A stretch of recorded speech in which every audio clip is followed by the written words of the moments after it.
안녕하세요. 안전성평가연구소 이기용입니다.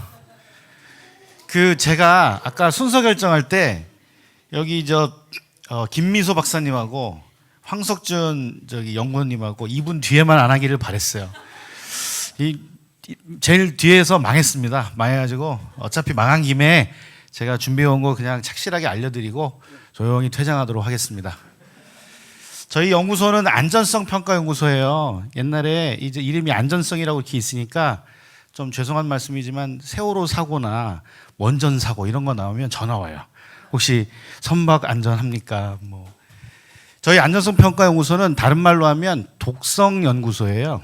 그래서 사실은 미세먼지, 액체 괴물 결국 유해가 없다고 판단됐지만 그다음에 살충제 계란 이런 것들의 어떤 화학물질, 의약품, 농약 이런 것들을 동물을 이용해서 독성 시험을 하고 그 독성 정보를 만들어서 어떤 게 안전하고 어떤 게 위험한지 이런 것들에 대한 정보를 연구해서 국민들에게 알려주는 그런 연구소입니다.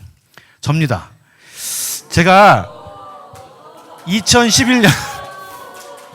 2011년도에 가습기 살균제 때문에 많은 분들이 돌아가셨잖아요. 지금도 피해자들이 굉장히 많으신데 그때 이 가습기 살균제 흡입독성 연구했던 연구 책임자입니다. 그래서 2011년 이 연구한 다음에 가습기 살균제 때문에 그때 원인미상 폐손상이 생겨갖고 많은 분이 돌아가셨다 이렇게 연구 결과를 발표하고 그때부터 가습기 살균제 못 쓰게 했어요. 그래갖고 그 다음부터 한 분도 안 돌아가셨어요. 가습기 살균제 때문에. 제가 그런 사람입니다.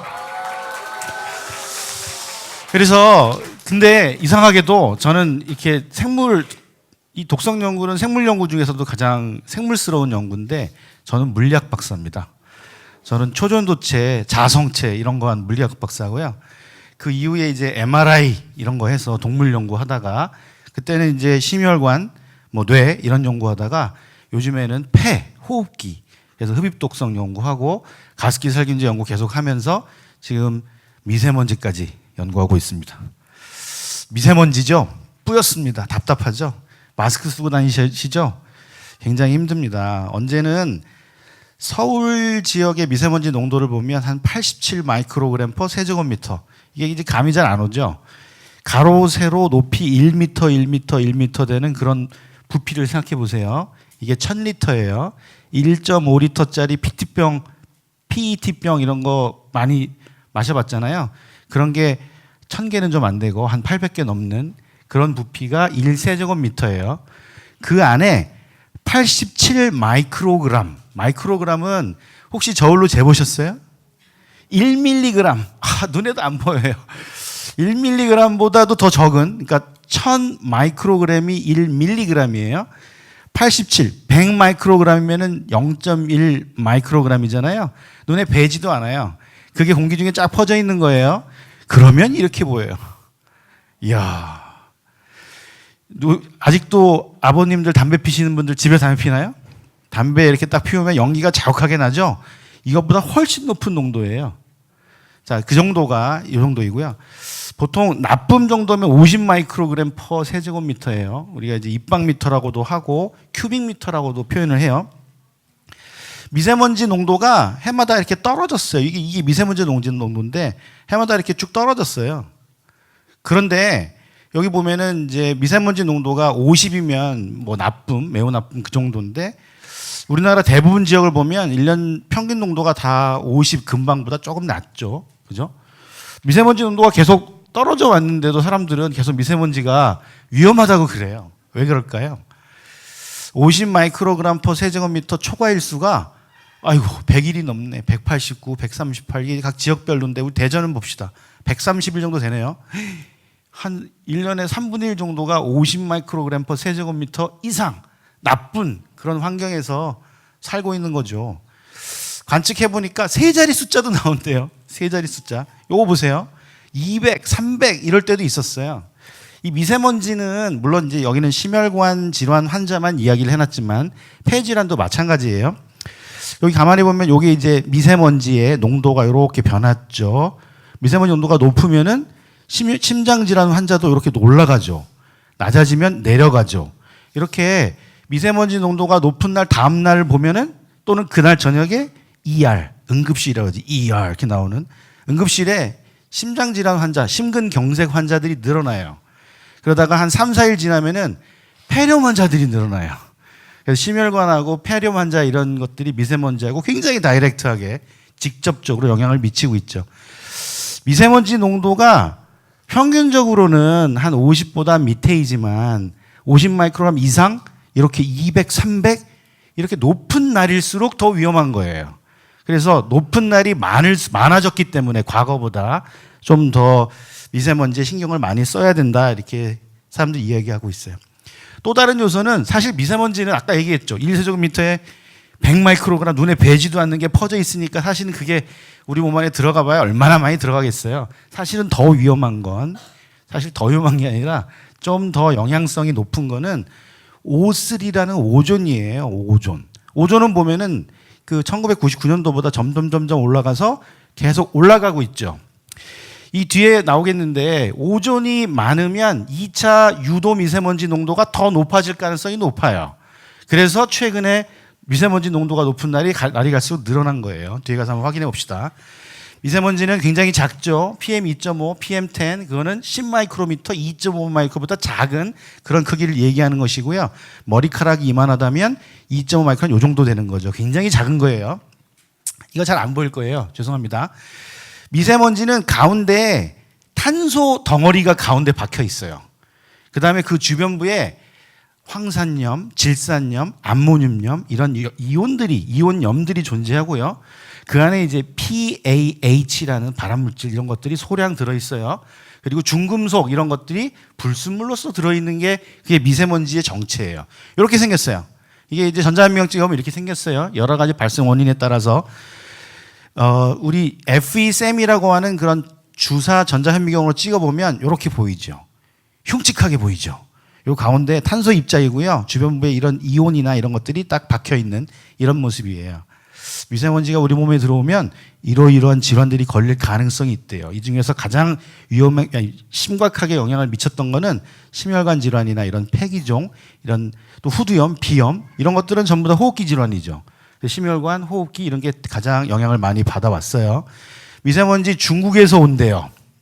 얼마 전에 중국의 춘절 때 터지는 폭죽 그것들의 이제 실시간으로 그 성분 분석을 통해서 미세먼지가 중국에서 온다는 게 검증이 됐어요. 중국에서만 오는 거 아니에요. 우리나라에서도 발생해요.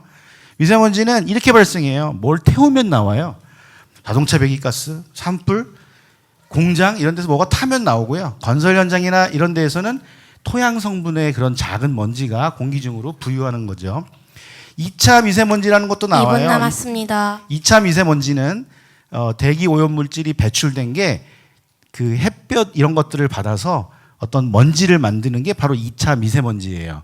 이게 오존 농도가 높으면 더 많이 생성돼요. 2차 미세먼지가.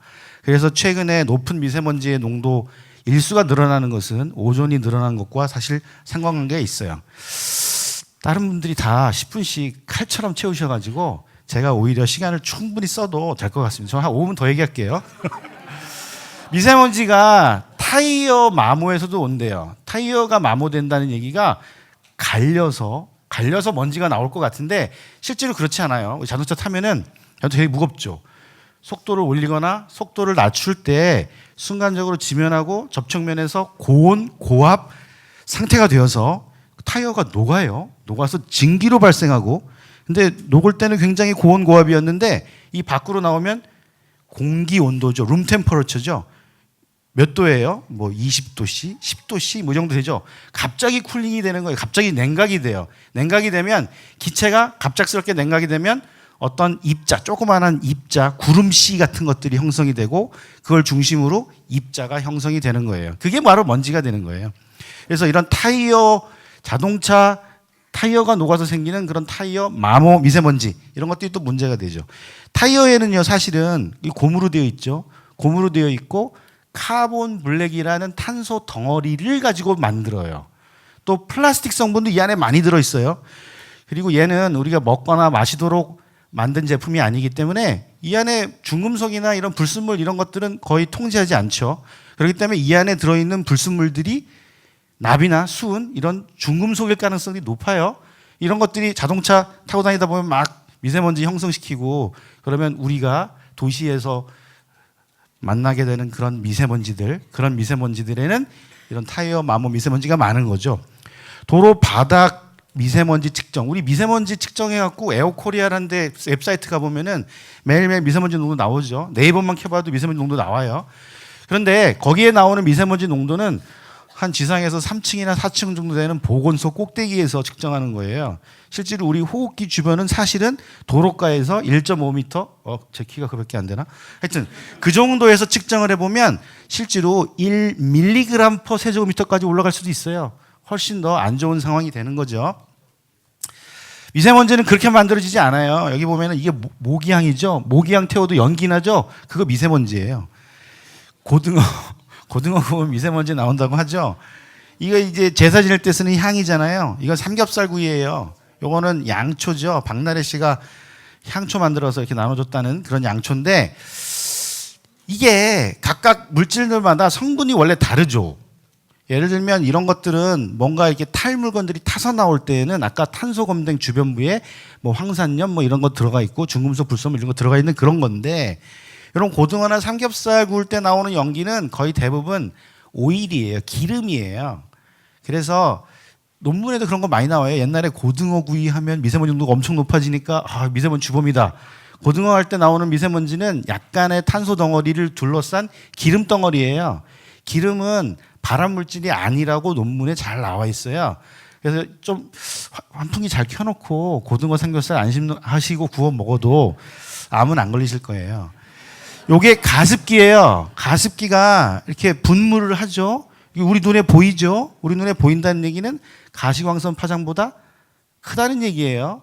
그런데 요 뒤에는 안 보이죠? 이 뒤에 안 보이는 거는 가시광선 파장보다 입자 크기가 작아졌다는 거예요. 물이 빨리 증발하는 거죠. 물이 빨리 증발하면 뭐가 되죠? 수증기가 되죠. 그런데 원래 이 안에 들어있던 거, 원래 이 안에 뭐가 들어있었어요. 그러면 녹아있던 게 어떻게 되겠어요? 다시 입자로 만들어져서 공기 중에 둥둥 떠다닐 거예요. 그게 가습기 살균제 입자가 그렇게 해서 만들어진 거예요. 여기다 가습기 살균제 넣고서 운전을 해요.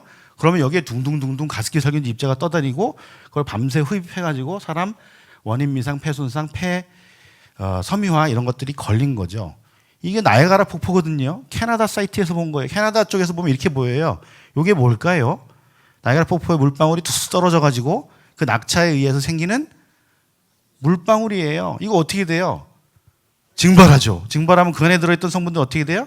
다시 입자화되죠. 그래서 미세먼지를 만들고 깨끗해 보이지만 그런 입자가 여기 공기 중에 떠 있는 거예요. 이거 뭐예요? 우리 집 수돗물이죠. 우리 집안에 있는 나이아가라 폭포예요. 여러분들 요 밑에서 뭐예요? 샴푸 갖고 맨날 머리 감죠? 그러면 공기 중에 뭐가 있냐면 샴푸 입자들이 둥둥 떠다녀요. 저희가 실험을 해봤어요.